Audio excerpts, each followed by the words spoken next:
नमस्कार। यह भूमि है महाराणा प्रताप की, जहाँ मूर्ति खड़ी है। मैं इस भूमि को प्रणाम करता हूँ। और इस महापुरुष ने अपने जीवन में जो किया और अपना जीवन जो इस देश के लिए, अपनी मातृभूमि के लिए, धर्म के लिए बलिदान किया, उससे हम लोगों को सीखना चाहिए कि छोटे छोटे पदों के लिए, छोटे छोटे चीज़ों के लिए अपने धर्म को हम बेच दे रहे हैं, अपने धर्म को ताक पर रख दे रहे हैं और गद्दारों के साथ मिल जा रहे हैं। इस मूर्ति पे लिखा हुआ है, जो हठी राखे धर्म को तहि राखे करतार, जननी जन्मभूमिश्च स्वर्गादपि गरीयसी। शौर्य एवं स्वाभिमान के प्रतीक प्रणवीर हिंदुआ सूर्य महाराणा प्रताप की प्रतिमा का अनावरण गोरक्ष पीठाधीश्वर महंत अवैधनाथ जी महाराज के कमलों द्वारा हुआ था। महाराज अवैधनाथ जी अब इस संसार में नहीं हैं, लेकिन हम उनको कोटि कोटि नमन करते हैं कि महाराणा प्रताप जी की ये मूर्ति बनवाए, हम लोगों के जीवन को एक प्रेरणा दिए कि ये महापुरुष जो अपने जीवन में इस धरती के लिए, इस धर्म के लिए जो कर गए, उससे हम लोग कुछ लोग सीखें कि किसी भी परिस्थिति में अपने धर्म की रक्षा करनी चाहिए।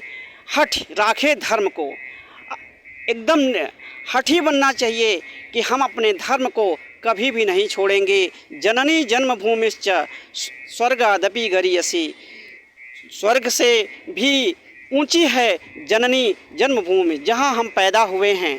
महाराणा प्रताप ने अपने जीवन में वो सब कुछ किया जिससे कि हम लोगों को गर्व महसूस होता है कि उनके जीवन से कुछ सीखें। कहा जाता है कि हमेशा कोई न कोई गद्दार पैदा ज़रूर होता है और उन्हीं गद्दारों के वजह से जीवन में यातनाएं झेलनी पड़ती हैं। और उस समय भी एक गद्दार था जिसका नाम था मान सिंह, लेकिन मान सिंह को उसके जो जीवन काल में किया उसको गद्दार के रूप में संबोधित किया जाता है।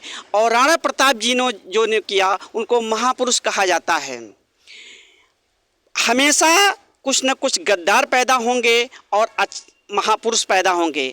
आप अपने जीवन को उस तरफ लगाइए जहां महापुरुषों ने अपने जीवन से हम लोगों को कुछ सीखने के लिए दिया। ये निश्चित है कि एक हम लोग आए हैं और चले जाएंगे, लेकिन जो हम लोग जीवन में करेंगे वही सबसे महत्वपूर्ण होता है।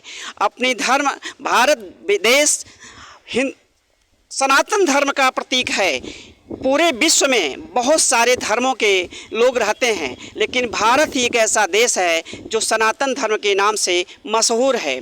और सनातन धर्म को सीखने के लिए, सनातन धर्म को अपनाने के लिए तमाम देश इस आंखें बिछाए बैठे हुए हैं, लेकिन और कई बार हमला भी किए, लेकिन कुछ कर नहीं पाए, हमारे धर्म को मिटा नहीं पाए और कभी भी मिटा भी नहीं पाएंगे, क्योंकि ऐसा महापुरुष की प्रेरणा से कोई न कोई महापुरुष जरूर इस धरती पे आता रहेगा और अपने धर्म की रक्षा करता रहेगा।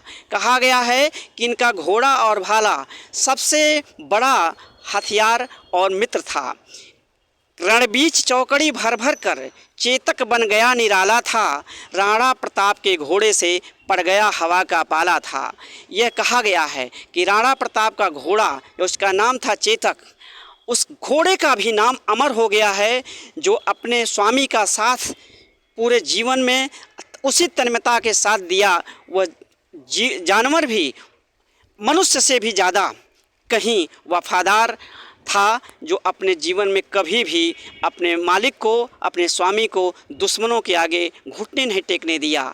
महाराणा प्रताप जी ने, कहा जाता है कि अपने गद्दारों के वजह से जंगल में घास की रोटियां भी खाए, लेकिन अपने धर्म की रक्षा के लिए कभी डिगे नहीं। तो हम सभी लोग छोटे छोटे पदों के लिए, छोटे छोटे साम्राज्य को पाने के लिए, छोटे छोटे चीज़ों को पाने के लिए क्या अपने धर्म के खिलाफ जाएंगे? आज तमाम राजनीतिक दल अपने धर्म के खिलाफ जा रहे हैं सिर्फ इसलिए कि उनको एक छोटा पद मिल जाएगा, उनको एक छोटी सी राजनीति में ताकत बढ़ जाएगी, उनका कद बढ़ जाएगा। लेकिन याद रखिए, हमारे धर्म से बड़ा और इस जन्मभूमि से बड़ा कोई भी नहीं है, स्वर्ग भी नहीं है, कोई पद भी नहीं है। छोटा पद तो कोई बात ही नहीं है। तो अपने धर्म की रक्षा के लिए, अपने भारत भूमि की रक्षा के लिए हम सभी लोगों को हृदय में ऐसे महापुरुष को रखना चाहिए और सीखना चाहिए, जिससे कि हम रक्षा करें, कभी भी अपने धर्म से डिगे नहीं। भारत माता की जय। महाराणा प्रताप